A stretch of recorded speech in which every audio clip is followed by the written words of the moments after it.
Hello বন্ধুরা, আজকে তোমাদের জন্য নতুন কিছু নিয়ে আসলাম। এটা হচ্ছে গুজরাটের কচ্ছ ডিস্ট্রিক্টের কান্ডাগারা, যেখানে একটা পাওয়ার প্ল্যান্ট আছে এবং তার পাশেই সোলার প্ল্যান্ট বলতে যেখানে সৌরবিদ্যুৎ তৈরি হয়। এবং এই পাশটা হচ্ছে আদানি পাওয়ার প্ল্যান্ট। তো ওটা দেখাতে পারছি না, গাছে প্ল্যান্ট করে দিয়েছে। তো এই দিকটা দেখতে পাচ্ছেন আদানি, এটা হচ্ছে টাটা পাওয়ার প্ল্যান্ট।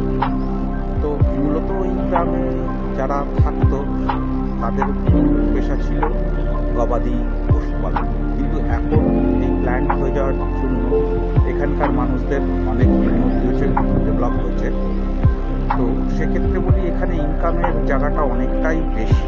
আমাদের ওয়েস্ট বেঙ্গলে যারা কাজ করে নর্মালি একটা লেবার বা টেকনিশিয়ান যারা হয় 12 থেকে 13 হাজারের উপরে স্যালারি হয় না। কিন্তু এখানে তোমরা যদি এসে জয়েন করতে পারো, মিনিমাম একটা ITI বা ইলেকট্রিক্যাল থাকতে হবে। তো তাতে মিনিমাম তোমাদের স্যালারি মান্থলি 35,000 পেয়ে যাবে, উইথ থাকা খাওয়াটা নিজের খরচা। তো কারোর যদি মনে হয় ITI আছে বা ইলেকট্রিক্যাল আছে, তারা যদি এই গুজরাটের কচ্ছ ডিস্ট্রিক্টের কান্ডাগারা এসে গুগল ম্যাপসে চেক করে নিতে পারো, জায়গাটা লোকেশনটা দেখতে পারবে। গুজরাটের কচ্ছ ডিস্ট্রিক্টের কান্ডাগারা, এখানে বাংলা এবং বিহার, ইউপি থেকে প্রচুর ম্যান পাওয়ার দেওয়া হয় কাজের জন্য, সে লেবার কাজ হোক, ইলেকট্রিক্যাল হোক, যেগুলো।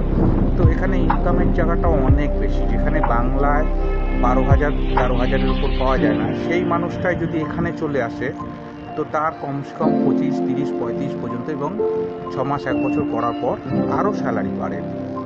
তো এটাই আজকের বিষয়, আমাদের দিলাম নতুন একটা তথ্য। তো কেউ যদি করতে চাও অবশ্যই যোগাযোগ করবে। আমি আমার নম্বর দিয়ে দিচ্ছি 8336989342। ঠিক আছে, ভালো লাগলে অবশ্যই লাইক এবং শেয়ার করে দিন।